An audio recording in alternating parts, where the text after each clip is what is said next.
예, 안녕하십니까?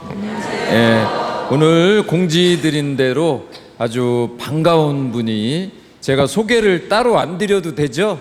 예, 우리 5대 궁동 주임 신부님으로 3년밖에 안 계셔서 굉장히 아쉬움을 갖고 여러분들이 계실 텐데, 지금 현재 가톨릭 대학교 총장님이세요. 그리고 굉장히 바쁘신데 오늘 우리 30주년 맞이해서 우리 공동체를 위해서 특별히 방문해 주셨습니다. 열렬한 환영의 박수 부탁드리겠습니다.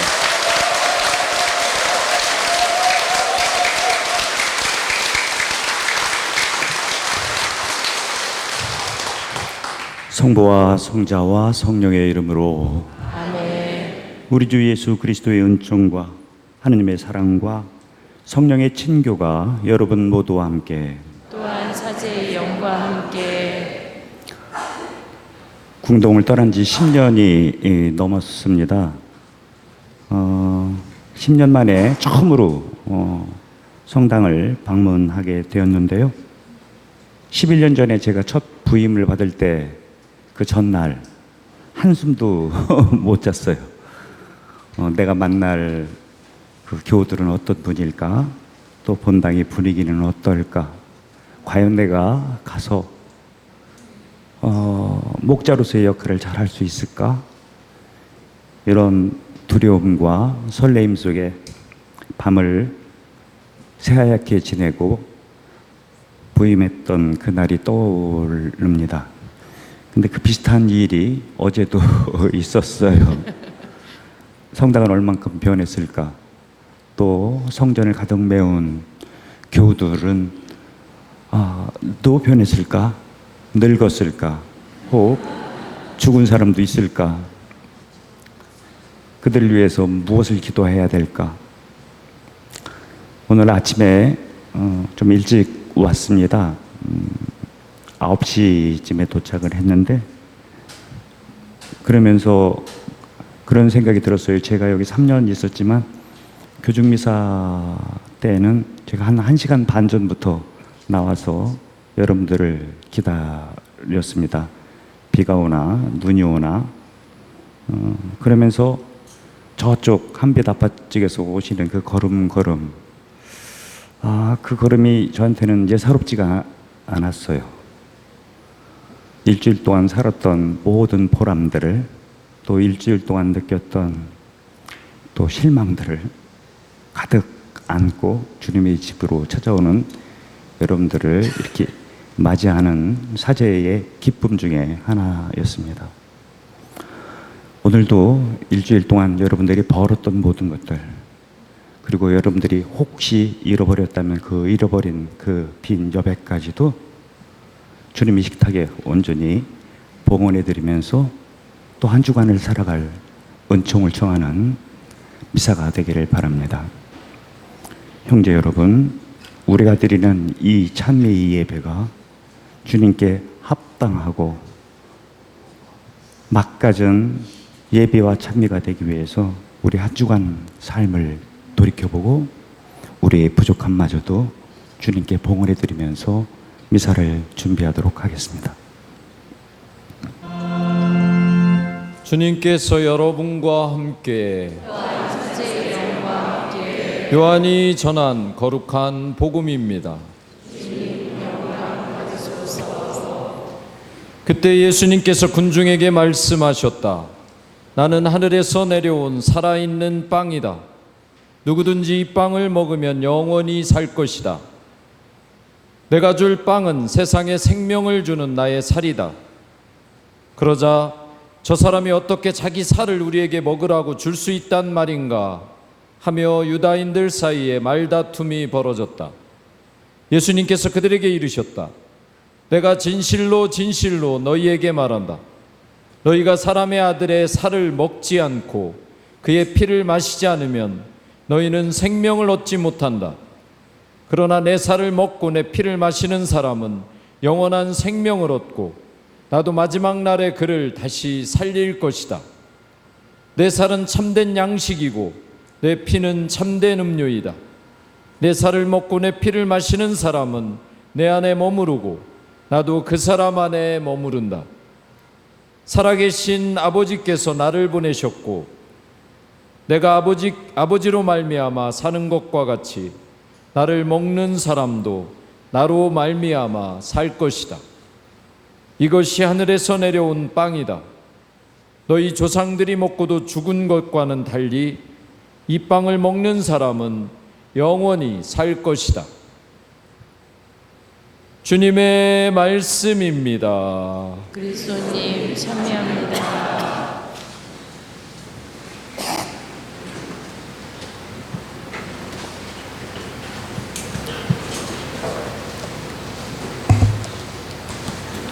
오소서 성령님.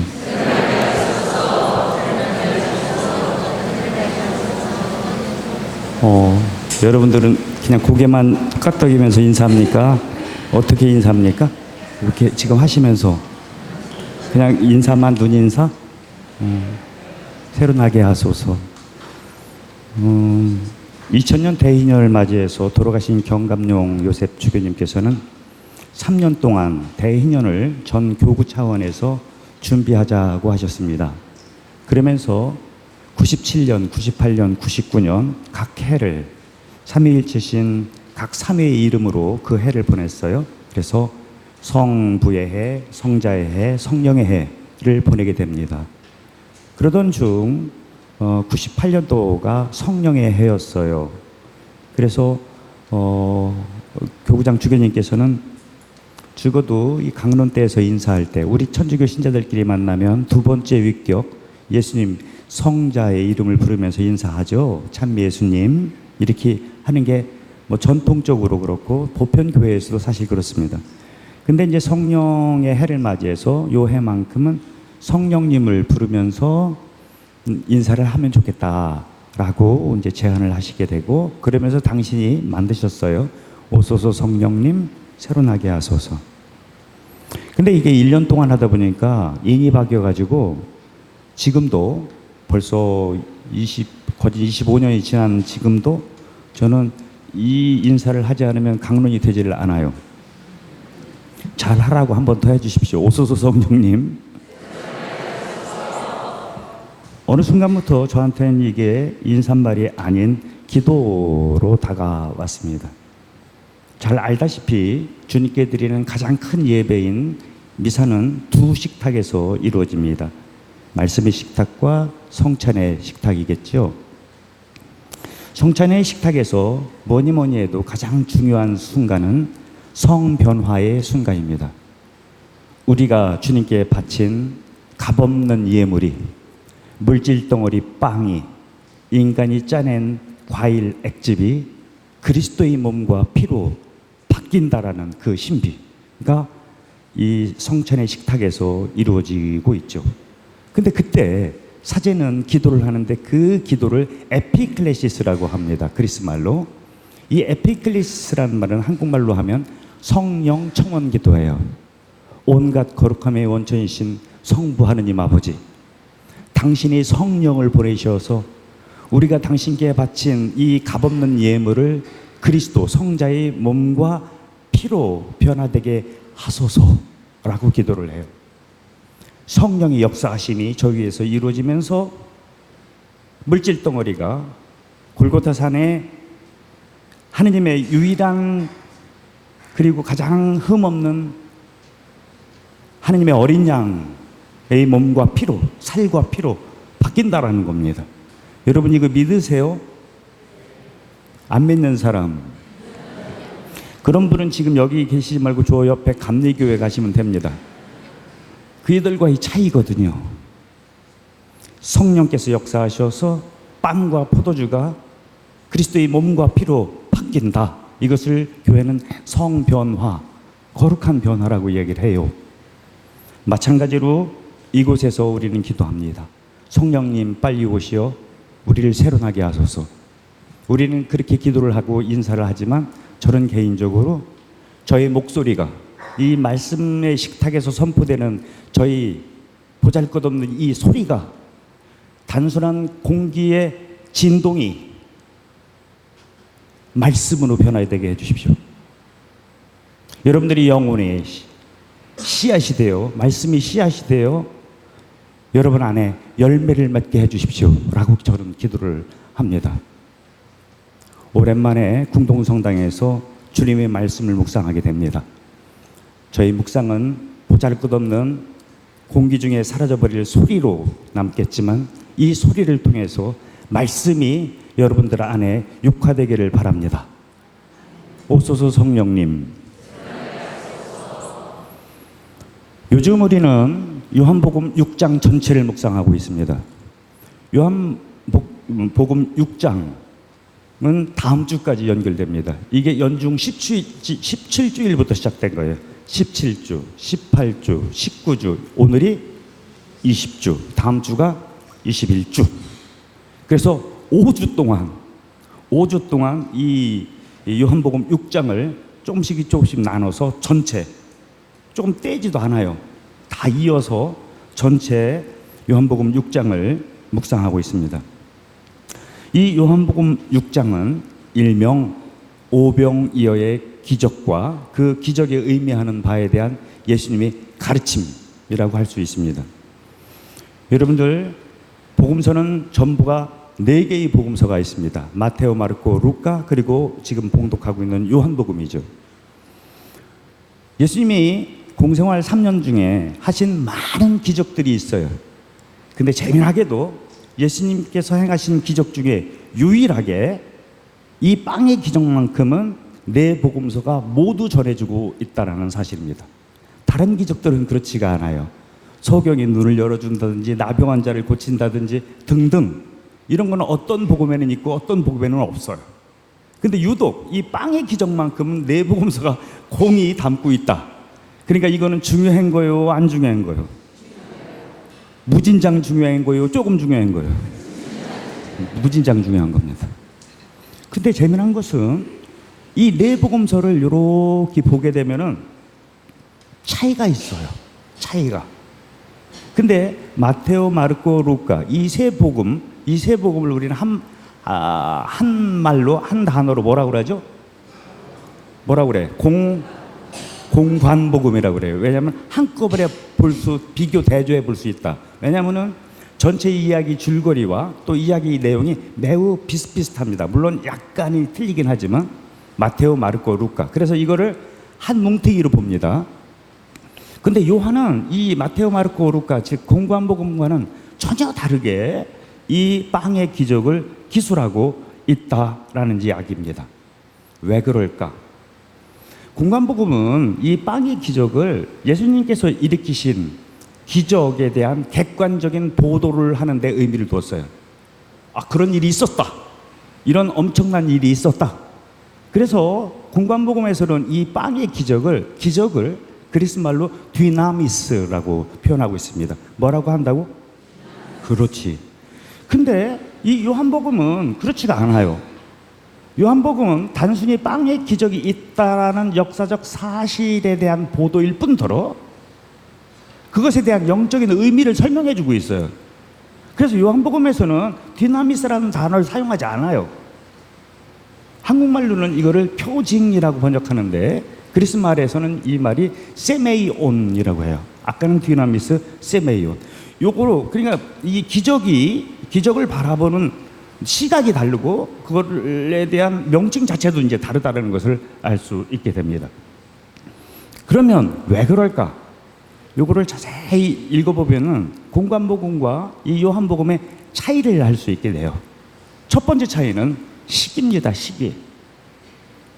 요한복음에서는 이 빵의 기적을 일으킬 때가 언제라고 이렇게 못 박아 이야기를 합니다. 그때가 언제게? 아는데 안 가르쳐 주는 거죠.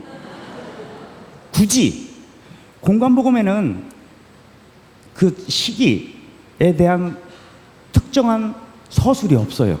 그냥 예수님 공생활 중에 어느 때 그냥 하신 거예요. 근데 요한복음에서는 파스카가 가까이 왔을 때 이렇게 이야기를 하고 있습니다. 그러니까 요한복음사가는 이 빵의 기적을 파스카 사건과 연결시키고 싶었던 거예요. 파스카는 뭐죠? 이스라엘 백성들이 파라오의 압제에서 주님의 백성으로 건너가는 사건, 해방을 의미하거든요.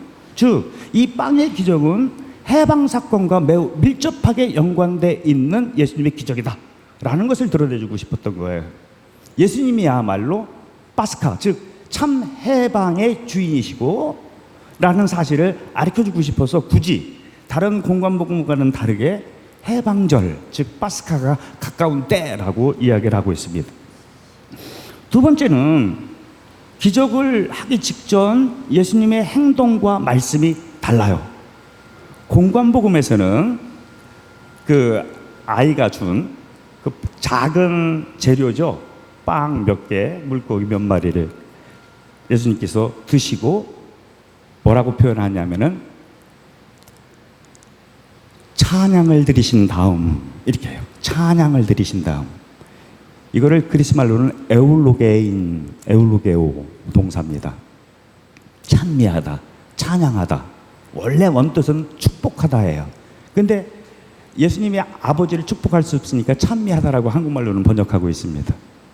근데 이 요한복음 6장에서는 이 찬미하다, 에울로게인 동사를 사용하지 않아요. 무슨 동사를 사용하냐면은 감사를 드리신 다음, 이거를 에우카리스테오 동사를 사용하고 있어요. 차이가 엄청나게. 여러분, 이 미사 성제를 외국말로 사용할 때 미사라고도 하지만 가장 많이 쓰이는 말이 에우카리스티아예요. 한번 해보세요. 에우카리스티아. 바로 이 감사하다라는 말에서 나온 거거든요. 근데 요한복음 6장에서는, 다른 공관복음에서는 하느님께 찬미를 드리신 다음 빵을 떼어 제자들에게 나눠주시다 이렇게 하고 있는데, 요한복음 6장에서는 요 동사 감사하다, 지금 이 미사에 해당되는 그 말을 예수님이 입을 통해서 하고 있다는 게 큰 차이예요. 왜 이게 큰 차이냐? 이 단어, 즉 무슨 단어? 그렇지. 역시 이게 궁동만 대답해요. 이게 다른 데 가면은 이랬는데, 그 단어가 그러면 공관복음에서는 없느냐? 있어요. 요 단어가 사용됩니다. 공관복 마테오, 마르코, 루카복음에서는. 이게 언제 사용되냐면은 최후의 만찬 때 사용됩니다. 최후의 만찬 때. 저녁을 잡수신 후 감사를 드리신 후 제자들에게 주시며 주님께서는 말씀하셨습니다. 이 이야기가 나오고 있는 거예요. 그러니까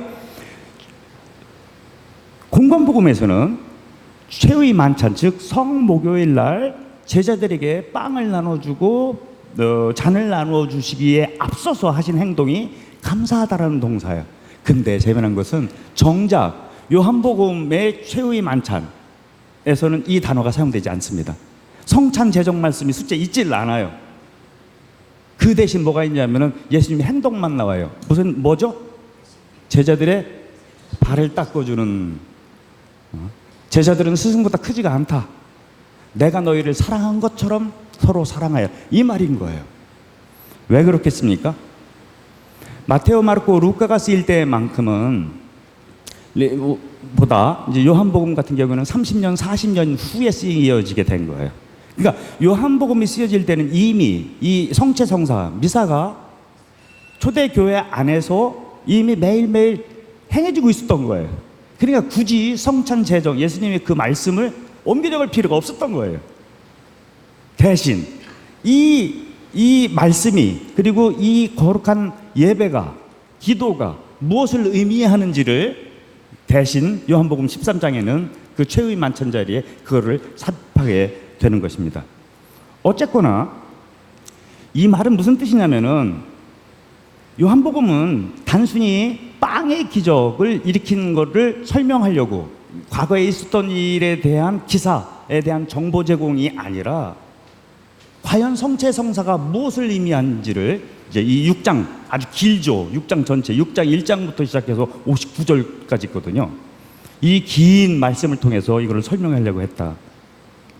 그 다음에 첫 번째는 무슨 차이라고 그랬죠? 시간. 두 번째는 이 예수님의 말씀. 세 번째는 뭐냐면은 빵을 나눠주는 사람이 바뀌어요. 공관복음에서는 예수님께서 어떻게 하냐면 빵에 많이 이제 기적을 일으키신 다음에 제자들에게 너희들이 나눠줘 이렇게 말씀하십니다. 그러니까 각자에게 나눠준 거는 예수님이 나눠준 게 아니에요. 근데 요한복음에서는 본인 스스로 나눠주십니다. 제자들 통하지 않습니다. 이 말은 뭐냐면은 예수님 스스로가 생명의 빵이시고 곧 성체를 주시는 분, 성체 자식이 바로 당신이심을 드러내는 거예요. 이거는 상식적으로 맞는 말이 아닙니다. 장전만 몇 명? 몇 명? 5천 명. 그럼 애들 뭐 여인들 다 하면은 한 15,000명에서 2만 명은 추산되죠. 그거를 혼자 나눠주려면 얼마나 힘들어요. 여기 본당 신부님 이거 몇 명 되지도 않는데도 수녀님 불러다가 둘이 나눠주잖아. 12명이 뒤에 있는데도 당신 혼자서 하셨다라는 것은 엄청난 의미를 지니고 있는 겁니다. 단순히 빵의 기적이 일어나는 게 아니에요. 또 이건 그냥 건너뛸 수 있는데 예수님께서는 남은 조각을 모아드리라고 명하십니다. 여기서 남은 조각, 한국말로는 그냥 남은 조각이라고 그랬는데 이게 그리스말로 원어로 보면 클라스마예요. 이 클라스마가 남은 조각이라고 번역할 수밖에 없는데 요게 교부시대 즉 1세기, 2세기에 이 제병을 성체를 의미하는 단어입니다. 남은 조각이 아니에요. 라틴말로도 파스티첼라 해요. 이게 남은 조각이라고 얘기를 하거든요. 성체를 의미하는 거예요. 초기 교회에 이미 남은 조각은 성체를 의미했습니다. 뿐만 아니고 모아드리라는 이게 시나고라는 동사거든요. 시나고. 요거는 80년에 쓰인 디다케라는 책이 있어요. 이 디다케라는 책에 성찬 기도문에 이 미사를 나타낼 때 나타나는 동사입니다. 제가 이런 말을 하는 것은 어떤 의미를 지니고 있느냐면은 요한복음 6장은 단순한 기적이 아니라 13장에 있을 최후의 만찬에 있을 성체성사의 제정을 미리 앞당겨서 미사가 성체성사의 의미가 과연 무엇인지를 오병이어의 기적을 통해서 예수님께서 미리 설명해 주시기 위해서 요한복음사가는 요 자리, 요한복음 6장에 배치하고 있다라는 얘기입니다. 이해하셨나? 감사합니다. 아이고, 감사합니다, 진짜로. 학생들 수업만 하다 보니까 이게 강론이 어떻게 수업이 돼버린 것 같아가지고. 그러니까 이 6장 전체는 성체성사를 전제하고, 그러니까 이미 매일의 미사에서 성체성사를 권하던 사람들이 이 6장을 읽게 되면 성체성사가 이런 의미구나라는 것을 이미 알 수 있는 컨텍스트, 전제하에서 쓰였다라고 이해를 하시면 되겠습니다. 요한복음을 보게 되면은 일반적으로 세메이아, 즉 어떤 기적을 일으키신 다음에 예수님의 긴 그 기적에 대한 설명이 있게 됩니다. 예를 들어서 지금 이게 6장이잖아요. 5장에서도 그 표징이 일어나요. 기적이. 그 뭐냐면은 벳사다 연못에서 이 소경을 고치는 장면이거든요. 그러면서 나는 세상의 빛이다라고 말씀하셔요. 근데 그러면서 쭉 당신이 그 소경을 치유한 것이 과연 무슨 의미가 있는지를 쭉 설명해요. 그러니까 기적을 일으키고 설명이 길게 이루고, 기적이 일어나고 설명이 길게 일어나고. 근데 이 요한복음 6장만큼은 그렇지가 않아요. 설명이 조금 뒤에 따릅니다. 왜 그러냐면은 빵을 배불리 먹은 군중이 눈이 돌아가 버린 거예요.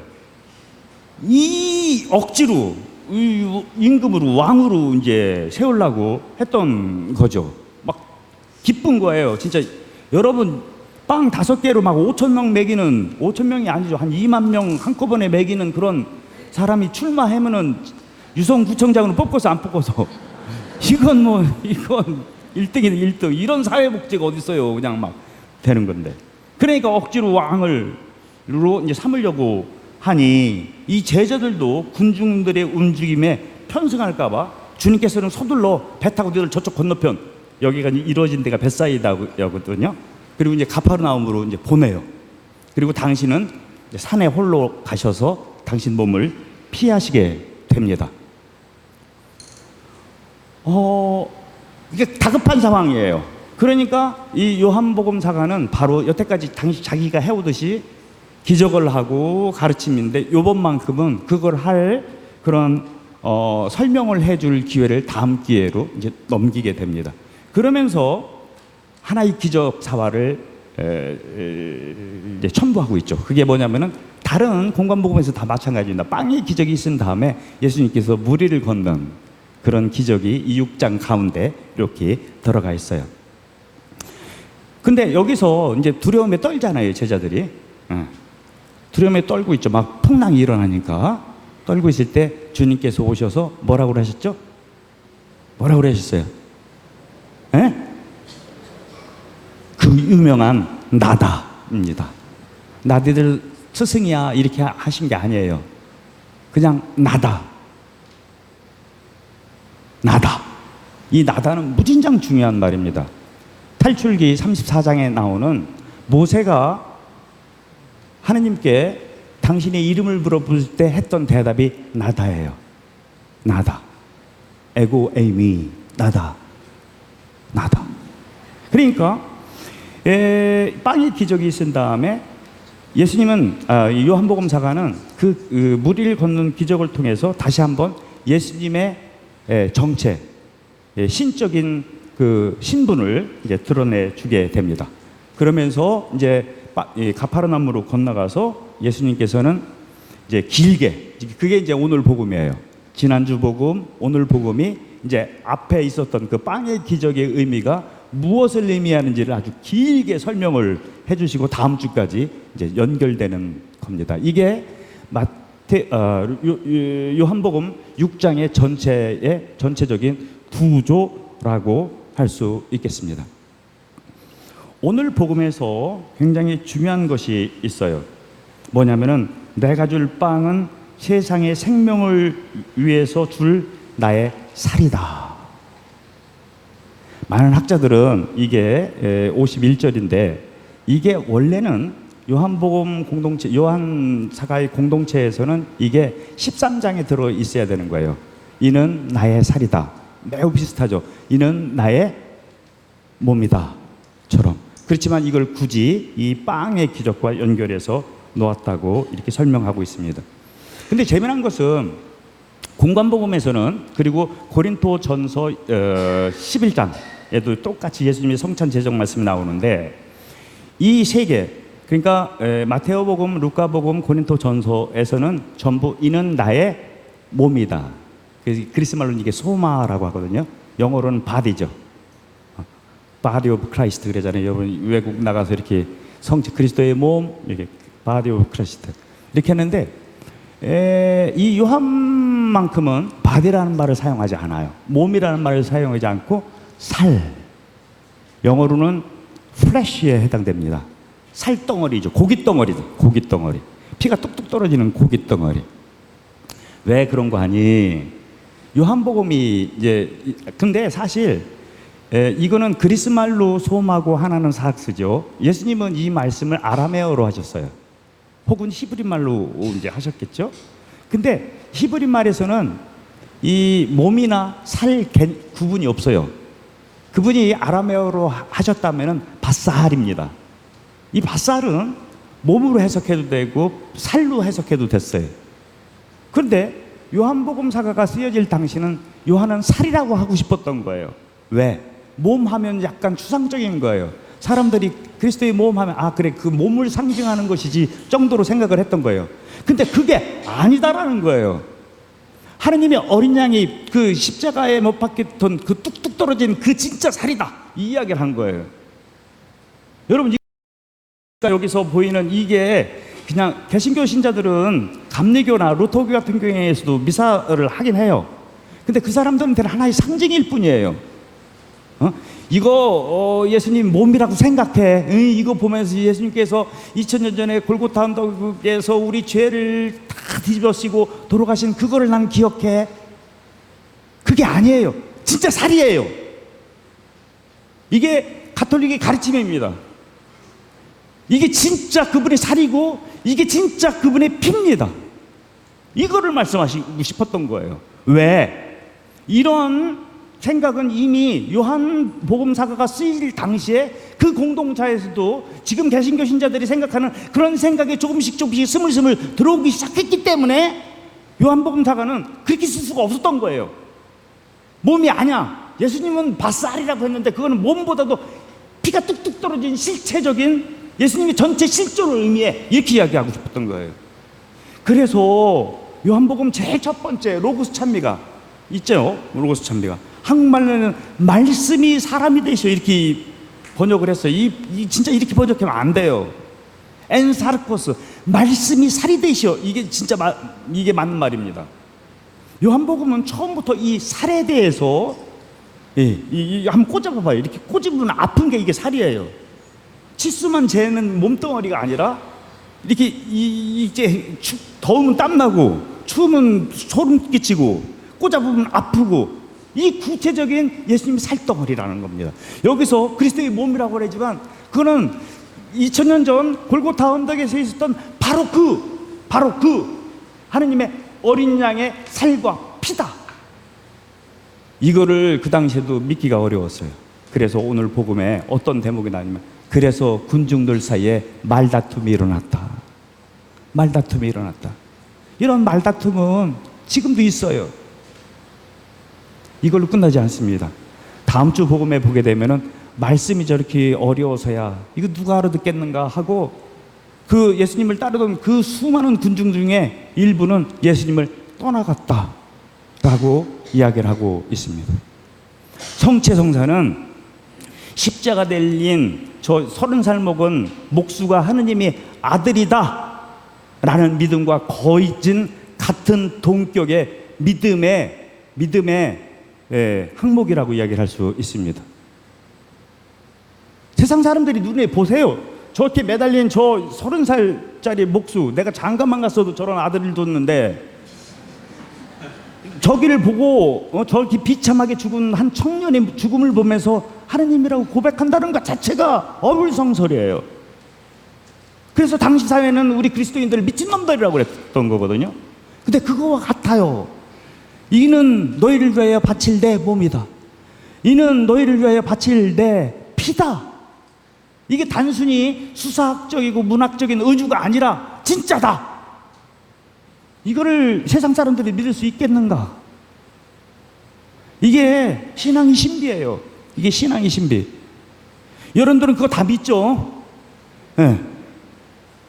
형상은 빵과 피의 형상이지만 2000년 전에 있었던 유일한 제물이었던 하느님의 어린 양의 제사가 지금 이 자리에, 2000년이 지난 이 자리에도 똑같이 재현되고 있다.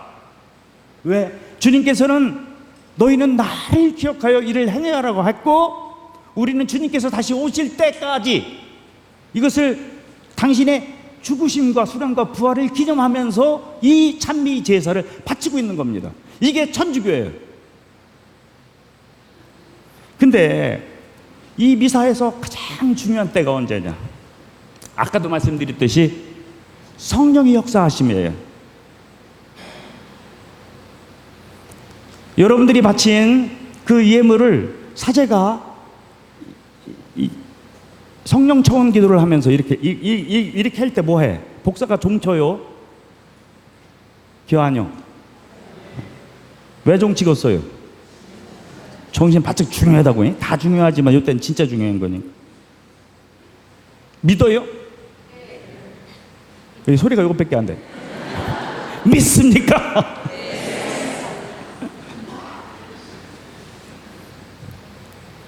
여러분들이 하면 바뀌어? 내가 하면 그게 내 손하고 여러분 손하고 달라. 안 입고도 할 수 없어. 안 입고도 할 수 없어요. 그래서 나도 내 손이 무서워요. 나도 내 손이 무서워요. 요한마리 비행 되신 분이 그런 말씀을 하셨어요. 이 순간만큼은 주님께서, 하느님께서 사자에게 설명하십니다. 2000년 전 베들레헴의 마구간의 구유에 태어나신 그분께서 지금도 똑같이 우리가 바친 이 보잘것없는 성방과 성저계로 또 오시는 육화의 신비가 지금도 벌어지고 있다. 그래서 우리는 이것을 신앙의 논리요 이렇게 얘기를 하지 않습니다. 신앙의 신비요. 이게 미사의 핵심이에요. 근데 여기서 조금 더 깊이 들어가서 묵상을 하게 되면은 이런 묵상을 할 수 있죠. 그때는 예수님의 몸과 피를 십자가 제대 위에서 제물로 바쳤다면 지금은 우리가 바친 예물, 즉 빵과 포도주를 통해서 그 형상으로 주님께 똑같은 십자가 제사를 드리고 있다. 미사를 잘 보게 되면은 이 아까 이렇게 제가 첫 번째 종칠 때 있잖아요. 요 종칠 때를 기점으로 해서 앞하고 뒤하고 단어가 바뀌어요. 요 앞부분은 다 예물입니다. 예물. 예물 준비 성가, 예물 봉헌, 예물 뭐 성가, 뭐 이런 예물. 근데 이 첫 번째 종, 즉 성편어가 있은 다음부터는 다 바뀌어요. 뭘로 바뀌냐면 제물로 바뀝니다. 제물로. 근데 재미난 것은 예물이 없으면 제물이 거리가 없다라는 거예요. 지금은 여러분들 이렇게 조금 있으면 이제 봉헌하잖아요. 에? 막 내게 있는 모든 것을 아낌없이 바치며 1,000원짜리 들고 있으면 아낌없이 상관없어요. 근데 옛날에는 이 만찬에 사용될 재료인 주재료인 빵과 포도주를 각자 집에서 가져온 거예요. 사실은 그건 빵이죠. 예물이죠. 그거를 사제는 들고 예물 준비 기도를 이렇게 바칩니다. 온 누리에 하느님 찬미 받으소서.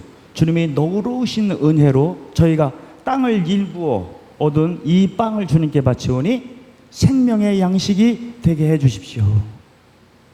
당신의 은혜 속에서 당신이 축복한 내 삶의 터전에서 열심히 노동한 그 결과물인 이 빵을 당신께 봉헌, 예물로 봉헌하오니 이것이 생명의 양식, 즉 그리스도의 몸으로 변화시켜 주십시오라고 기도를 하는 거예요. 세상 사람들도 다 삶의 자리에서 열심히 일해요. 왜? 빵 벌라고요. 근데 그들은 왜 빵을 법니까? 먹으려고. 자기도 먹고 새끼들도 주고 먹으려고. 근데 우리는 안 그래요. 생명의 양식이 될 수 있도록 봉헌하기 위해서. 그래서 세상 사람들은 먹는 게 목적이기 때문에 도둑질을 하든 강도질을 하든 사기질을 하든 빵만 얻으면 돼요. 그러나 우리는 그러면 안 되는 거예요. 인류 구원에 쓰일 그 재료를 마련하는 게 여러분들이 각자 삶의 터전에서 하는 노동입니다. 여러분들의 일입니다. 뿐만 아니에요. 여러분들이 버는 것만 드리는 것이 아니에요. 열심히 땅을 일구 얻은, 그렇지만 잃은 것까지도 그 안에 들어가 있는 거예요. 오늘의 주 하느님 찬미 받으소서. 주님이 너그러우신 은혜로 저희가 포도를 갖고 얻은 이 술을 주님께 바치오니 세상 사람들도 포도를 갖고 술을 만듭니다. 왜? 기분 좋으려고. 근데 우리는 아니에요. 구원의 음료가 되기 위해서. 이게 예물 준비 기도예요. 근데 이게 바뀐다라는 거예요. 그러니까 여러분들이 각자 삶의 자리에서 하는 모든 것은 다 이 성체 성사인 미사와 연결되어 있는 거예요. 여러분들이 하는 기쁨, 희망, 성공, 실패, 좌절, 이 모든 것이 다 주님께 봉헌할 예물을 준비하고 있는 것이다. 근데 그게 예물로 끝나는 것이 아니라 이 세상을 구원한 골고타 언덕의 그리스도의 몸과 피로 변한다라는 것을 우리는 알고 있다. 이렇게 우리는 매일의 삶 속에서 미사상제 속에서 살아가고 있는 것이다 라고 이야기를 할 수 있는 것이죠. 그래서 제2차 바티칸 공회에서는 이 미사, 성체성사를 모든 그리스도인들의 생활의 원천이고 절정입니다 라고 가르치고 있는 거예요. 이거 여러분들 믿는 거예요. 단순한 인간의 노동이 아닙니다. 인간의 일이 아닌 거예요. 하느님의 아드님께서 하신 인류 구원의 역사에 우리가 동참하고 있는 것이죠. 이게 미사다. 이게 미사다. 근데 제가 아까 말씀드렸어요. 이 미사를 뭐라고 한다고요? 다른 말로? 네? 에우카리스티아. 이게 감사거든요. 감사. 어느 순간에 저는 왜 미사를 감사라고 그러지? 그런 생각이 문득 들었어요. 제가 9.11 때 미국에 있었습니다. 9.11 때 미국에 있었는데 미국 사람들한테 그 가장 큰 축제가 우리나라로 치면은 막 뭐 설날하고 비교할 수 있을까? 그게 뭐 크리스마스 아닙니다. 부활도 아니고 뭐예요? 그렇지. 이걸 왜 추수감사절이라고 번역을 했는지 난 잘 모르겠는데 원래 영어로는 Thanksgiving이에요. Thanks, 감사, 기부, 드리다. 그게 재밌죠? 감사드리는 날인 거예요. 감사드리는 날. 참 미국 놈들은 감사를 잘 드려요. 하여튼 엄만 하면 땡큐 하고 그냥 감사. 그 추수감사절 날 제가 이제 혼자 밥을 먹으면서 TV를 이렇게 켰는데 그 리포터가 어떤 여자 이 리포터가 길거리 지나가는 사람들을 붙잡고 이렇게 질문을 하는 거예요. 올해 감사드린 날인데 오늘이 뭐 감사할 거냐고 이렇게 지나가는 사람 아무나 자꾸 이렇게 물어봐요. 그럼 뭐 놀라운 것은 금방 대답해. 금방 뭐 오늘 날씨가 좋아서 감사드려요. 뭐 우리 집 강아지가 나서 감사드려요. 오늘 저녁 맛있게 먹을 것 같아서 감사드려요. 뭐 예? 하여튼 이렇게 툭툭툭 나와. 그래서 야 신기했어요. 그 재미도 있고. 내가 여기서 마이크 들고 한번 나가볼까? 우리는 3박 4일 피정해야 감사거리를 찾아요. 이제 그러는 거. 그래 재밌더라고. 그래서 그 감사의 내용도 참 재밌고 조그만 애기 이렇게 지나가는데 너 뭐 감사해니 뭐 하니까 뭐 또 애기다운 그런 감사거리가 있고 할머니가 지나가는데 할머니다운 감사거리가 있고 아주 소소한 감사거리들이에요 전부. 이 리포터가 막 큰 길에서 이렇게 인터뷰를 하다가 갑자기 어떤 문으로 쑥 들어간 거예요. 딱 들어갔는데 어떤 60대 중반 아주머니가 똑같이 질문을 해요. 올해 감사를 드린 날인데 뭐 감사드릴 거 있습니까? 그랬더니 이제 할머니가 갑자기 눈물을 쭉 흘리면서 올 감사드리는 날만큼은 감사거리가 잘 떠오르지 않습니다. 그러는 거예요. 그러니까 저는 여태까지 밥 먹으면서 똑같은 얘기니까 이렇게 들으면서 피식피식 웃다가 이거 봐라. 이게 갑자기 깨는 분위기잖아요. 분위기 깨는. 다른 사람들 다 감사했는데 감사 안 한다는 거예요.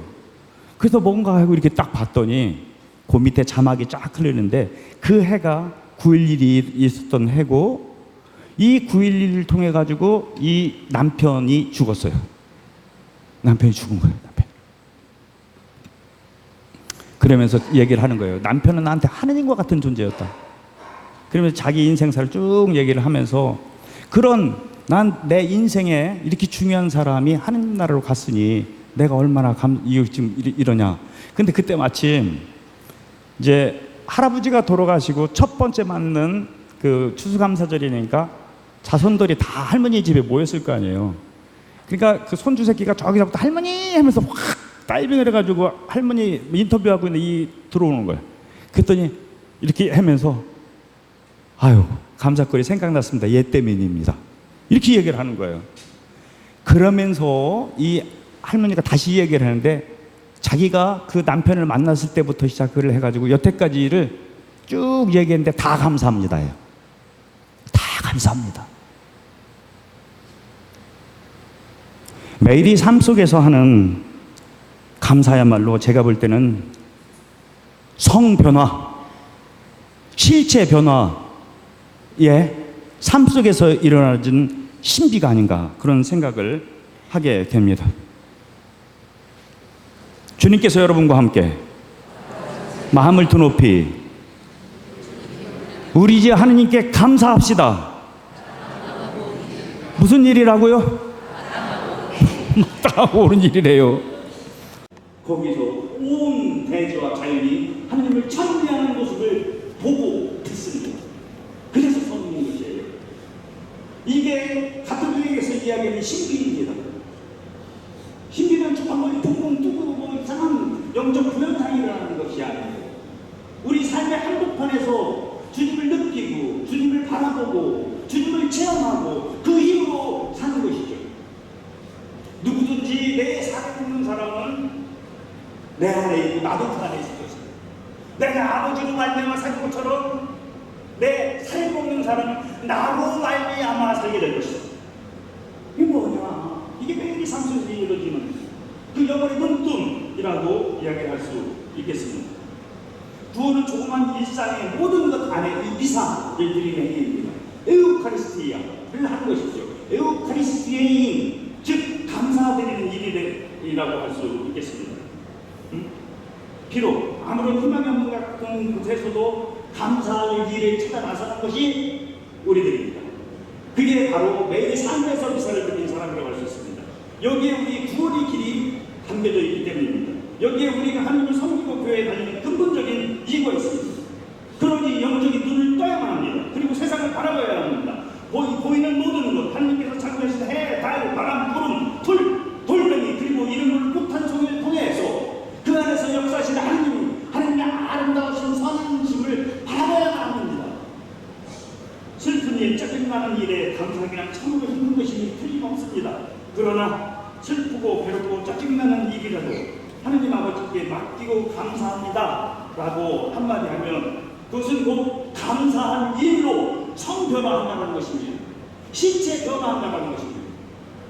이게 미사입니다. 미사는 여기서 신부가 이렇게 하는 이 제스처를 통해서만 이루어지는 게 아닙니다. 그렇다면 신부는 무당일 뿐이에요. 이때만 이루어진다는. 아닙니다. 여러분들은 다 사직입니다.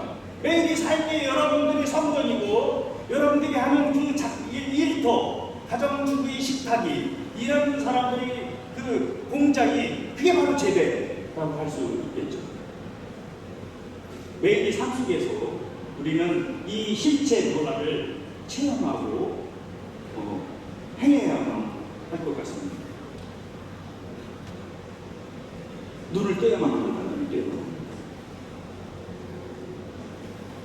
언젠가 말씀드린 것 같은데, 이 똥파리하고요 꿀벌하고는 매우 흡사합니다. 똑같이 생겨가지고 똥파리는 되게 이뻐요.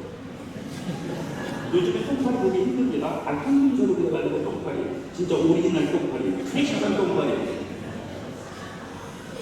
겉모습만 보면 잘 몰라요. 그냥 엄청난 차이가 있어요. 똥파리는 꽃밭에서도 똥만 쳤다.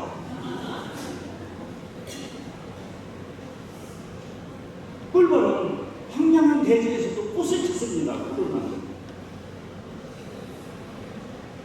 이 차이인 거예요. 이 차이. 똥파리 손들어. 당연히 아멘입니다. 그리고 우리가 다 있으니까 우리 꽃밭이지. 이 꽃밭이지. 언제나 기뻐하십시오. 끊임없이 기도하십시오. 모든 일에 감사하십시오. 하나님께서 감사드리고 싶어서 환장해서 그런 것이 아닙니다.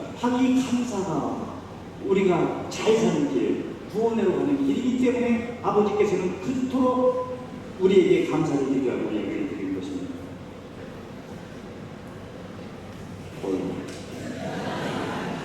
끝으로 제가 언젠가 쓴 글인데 한번 들어보십시오. 제가 이 기사 중에 가장 좋아하는 분이 온 교회를 위해서 또한 프란시스코와 우리주교 마우스티노 스테이너 모든 그리스도인 지체들이 하나 되게 해주십시오. 그 다음에 세상 떠나는 이와 또 살아가는 이 현세의 여정을 순리하는 우리들을 위해서 기도드리는 그 대목이 전 매번 들을 때마다 마음이 와닿습니다. 그때 있었던 글 한번 들어보십시오. 동정 마리아, 사도들, 순교자들, 모든 성인들, 그리고 하느님의 빛 속에 이미 들어가 영원한 감사제를 올리고 있는 우리 부모와 친척, 은인들을 기억하는 기도는 얼마나 아름다운가.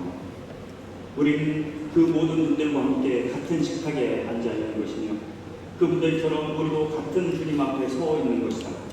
다만 그분들은 주님을 직접 배우는 반면 우리는 명함이 교체되는 신앙 안에서 그분을 기억나는 점이 다를 뿐이다. 이 빵과 이 포도주를 앞에 두고 우리는 이스라엘의 역사 전체를 기억해서 다시 떠올리지 않을 수 없다. 그 긴 역사를 거쳐오는 동안 얼마나 많은 남녀들이 사랑의 몸짓들을 기록했던가. 예수님의 몸은 바로 그 긴 역사가 낳은 최종 열매인 것이다. 이 포도주 잔에는 이스라엘 백성이 혈통을 잇는 데 참여한 모든 인물들의 피가 신비로운 방식으로 들어있다. 그 중에는 낯선 신이 딸인 로시오, 후손을 보기 위해서 창녀를 가장한 다말, 실제로는 창녀했던 라합, 간통죄를 범한 백사가 등의 피도 섞여 있다. 그렇다. 예수님의 피 속에는 창녀와 간의 피도 섞여 있다. 그런가 하면 전 이스라엘의 꽃이요 은총과 아름다움의 극지로서 모든 때와 추함을 수행할 수 있는 동정마리의 피도 들어있다. 성체를 영원하는 것은 이스라엘의 이런 역사 전체를 받아들이는 것을 의미합니다. 우리가 이 역사에 각자 자신의 역사를 덧붙일 때, 일주일 동안 우리 삶의 조각을 덧붙일 때, 우리 작은 역사 역시 감사 제사, 즉 성체의 성사로 변화된다. 아우구스틴 성인에 의하면 그리스도의 몸하고 말하면서 사제가 성체를 보여주는 순간 아멘이라고 화답하면 우리는 사실상 자기 자신을 받아들이는 셈이라는 것이다. 왜냐하면 그 순간 우리는 실질적으로 주님의 몸의 지체가 되기 때문입니다. 제일 첫 번째 미사는 어디서 있었습니까? 성령방이 있었다. 그 예루살렘 다락방에서 있을 거예요.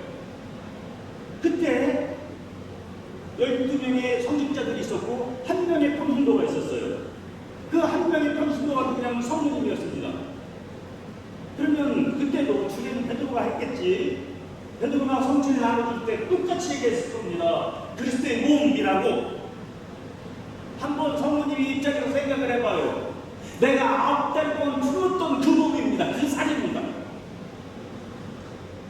이게 미사의 신입니다. 이게 미사의 신입니다. 우리는 그리스도의 몸 하지만 그 안에는 나의 목도 안에 있다. 그리고 매일의 삶은 그 몫을 준비하는 삶이다. 이렇게 얘기할 수 있습니다. 성당에 찾아오니까 겉모습은 똑같은데 속이 많이 바뀌었더라고요. 너무너무 잘 바뀌었어요. 오자마자 신부님께서 저에게 자랑하려고 저 밑에부터 폭발했더니 이건 뭐가 좋고 이건 뭐가 좋고 그러더라고요. 정말로 수고 많으셨습니다. 얼마나 수고, 돈 좀 들었지. 수고 많으셨고 정말 쾌적하고 신앙의 친교와 기도를 드리기에 아주 잘 꾸며놓은 것 같아서 너무나 기쁘고 반가웠습니다. 그 중에 하나가 성체 조배당이었습니다. 성체는 음식이죠. 밥이죠. 주님이 밥이 되고 우리에게 오신 겁니다. 좋은 영양가 많은 식사, 밥도 중요하지만 이걸 잘 소화시켜야 돼요. 타잔님은 암만 좋은 거를 먹으려면 이게 잘 영양가가 안 됩니다. 잘 소화시켜야 되죠. 피가 되고 살이 되게, 힘이 되게. 그러기 위해서 이 성체적 조배는 매우 중요한 우리들이 소화 시간이라고 할 수 있겠습니다. 성체를 경험할 때 인삼 먹을 때, 산삼 먹을 때, 백년된 산삼 먹을 때 어떻게 먹어요? 막 술안주로 먹나? 네? 이렇게 안 하죠. 딱 그거 깨끗한 정화수로 씻어서 뿌리부터 저 이파리까지 뻑뻑뻑뻑 씹어 먹는 거죠. 근데 어서 봤는데 산삼을 먹는 방법이 꼭꼭 씹어 먹는다는 표현은 어떻게 했냐면 내 몸에 산삼을 심듯이 먹어요. 내 몸에 산삼을 심듯이. 성체는 어떻게 영화해야겠습니까? 성체는 어떻게 영화하겠습니까? 주님의 종입니다. 그대로 제게 이루어지십시오. 이게 성모님께서는 그 첫날 성체를 받아가실 때 아멘이라고 대답했겠죠. 오늘도 이 미사 성제를 통해서 우리의 가장 커다란 아멘을 외치면서 성체의 힘으로 또 주어지는 이 투혼 한 주간을 은혜롭게 살아가기를